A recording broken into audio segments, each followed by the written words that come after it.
السلام علیکم ورحمۃ اللہ۔ درس قرآن سیریز کا آج یہ 11واں پارہ ہے اور آپ 11ویں ویڈیو دیکھ رہے ہیں درس قرآن سیریز سے متعلق 11واں پارہ جس کا نام یا تعذرون ہے۔ اس پارے میں اللہ رب العزت نے 2 حصوں کو بیان فرمایا۔ پہلا حصہ تو سورہ توبہ کا بقیہ حصہ ہے اور دوسرا پھر سورہ یونس مکمل اس پارے کے اندر ہے۔ سورہ توبہ کا جو بقیہ حصہ ہے اس میں رب العالمین نے 4 اہم ترین باتوں کو بیان فرمایا ہے۔ توجہ سے سنیے گا، وہ 4 اہم باتیں یہ ہیں۔ پہلی بات نمبر 1، منافقین کی مذمت۔ اللہ رب العزت نے اس صورت میں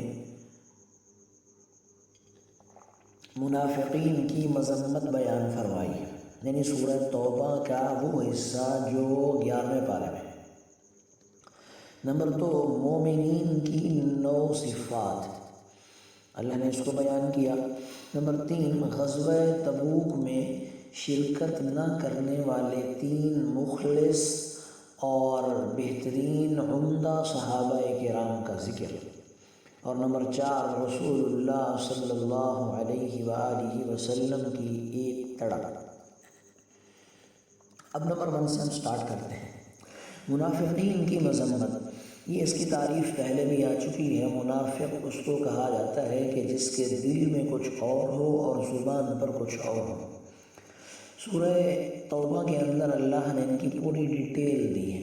غزوہ تبوک کے موقع پر انہوں نے مختلف حیلے بہانے بنائے اور اعتراض جوڑے اور قصور اپنے ڈھونڈے، اور اللہ کے رسول علیہ السلام کو اپنے اعتراض اور اپنے قصور بتا کر اپنے آپ کو غزوے سے بچانے کی کوشش کی، اور یوں یہ غزوے سے بچ بھی گئے تھے، نہیں گئے تھے۔ اللہ نے آج کی اس بارے میں ان کی مذمت بیان کی کہ اللہ تعالیٰ نے غزوہ تبوک میں شریک نہ ہونے کے بارے میں منافقین کے جھوٹے اعذار کی اپنے نبی کو خبر دے دی، یعنی اللہ کے رسول کو ساری بات بتا دی کہ یہ آپ کے سامنے جھوٹ بول رہے ہیں، بکواس کر رہے ہیں۔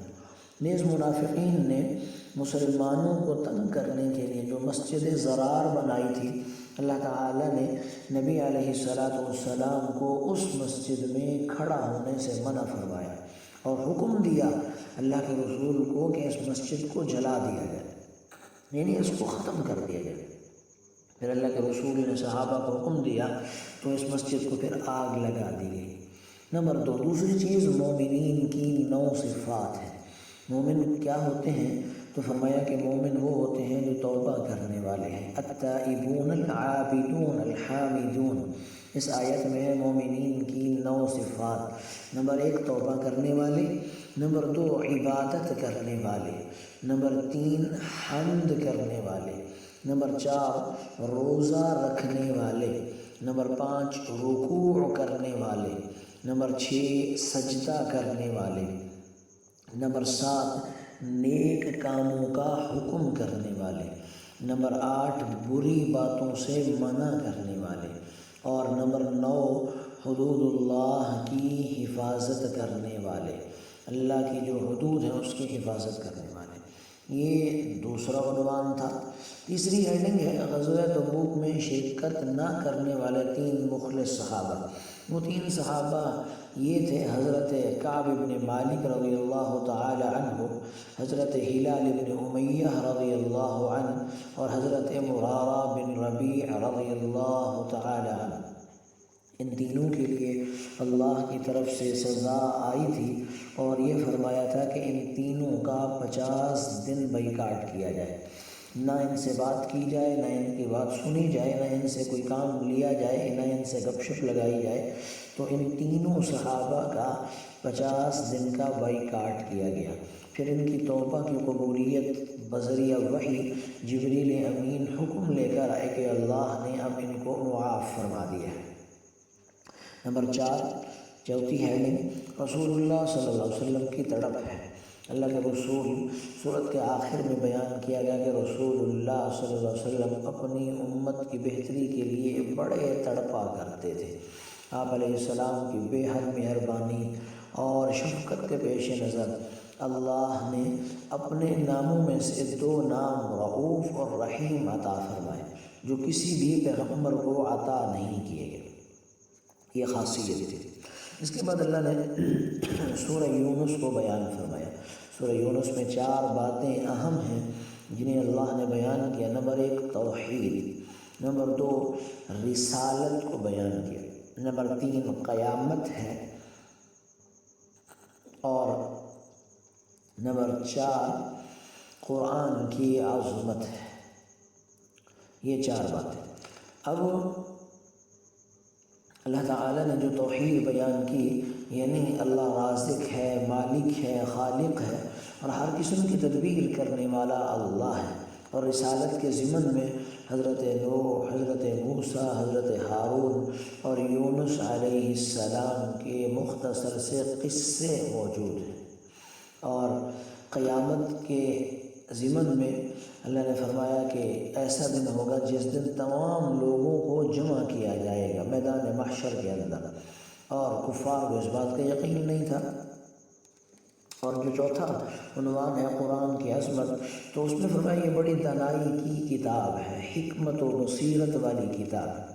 حضرت نوح علیہ السلام کا قصہ اس صورت میں بیان ہوا کہ نوح نے اپنی قوم کو دعوت دی، انہوں نے بات نہیں مانی، ماں سوائے چند لوگوں کے اللہ نے ماننے والوں کو نوح علیہ السلام کی کشتی میں محفوظ رکھا، اور باقی سب کو کہ جو نافرمان تھے اللہ نے پانی میں غرق کر دیا۔ موسیٰ اور ہارون کا واقعہ بھی ہے کہ سیدنا موسیٰ اور ہارون علیہ السلام کو اللہ نے فرعون کی طرف نبی بنا کر بھیجا۔ فرعون اور اس کے سرداروں نے بات نہ مانی، بلکہ فرعون تو انا ربکم الاعلیٰ کہا کرتا تھا کہ میں سب سے بڑا رب ہوں، اور موسیٰ علیہ السلام کو اس نے جادوگر بتلایا اور ان کے مقابلے میں اپنے جادوگر بھی لے آیا۔ جادوگر حضرت موسیٰ علیہ السلام کو دیکھ کر اور آپ کی معجزے دیکھ کر ایمان لے آئے تھے۔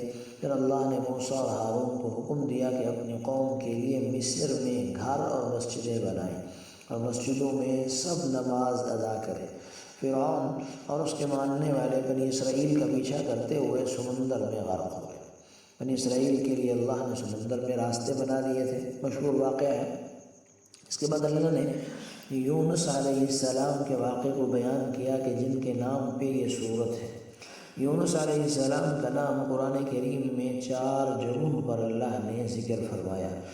نمبر 1 سورۃ النساء میں، نمبر 2 سورہ انعام، نمبر 3 سورہ یونس، اور نمبر 4 سورہ صافات میں صراحتاً یونس آیا۔ اور 2 جگہ یونس اور سورہ یونس اور سورہ قلم میں اللہ نے ان کا ذکر مچھلی والا یعنی صاحب الحوت اور ذنون کی صفت بھی بیان فرمائی۔ یونس علیہ السلام کے واقعات کے 2 رخ ہیں۔ ایک تو ان کا مچھلی کے پیٹ میں جانا، اس کا تفصیلی واقعہ اللہ نے سورہ صافات میں بیان کیا۔ دوسرا ان کی قوم کا ان کی غیر موجودگی میں توبہ استغفار کرنا، اس کا اشارہ اللہ نے سورہ یونس میں کیا۔ واقعہ یہ ہے کہ یونس علیہ السلام اپنی قوم کے ایمان سے مایوس ہو گئے اور اللہ کے عذاب کے آنے کی یقینی کیفیت اور یقینی بات کو دیکھ کر نینوا کی سرزمین چھوڑ کر چلے گئے۔ آگے جانے کے لیے جب آپ کشتی میں سوار ہوئے تو سمندر میں طغیانی کی وجہ سے کشتی ڈوبنے لگی۔ یونس علیہ السلام نے سمندر سے چھلانگ لگا دی۔ طویل واقعہ آتا ہے، پر ایک بڑی مچھلی نے اللہ کے حکم سے انہیں نگل لیا اور اللہ نے انہیں مچھلی کے پیٹ میں بھی بالکل صحیح سالم زندہ رکھا۔ چند روز بعد مچھلی نے انہیں ساحل پر اگل دیا۔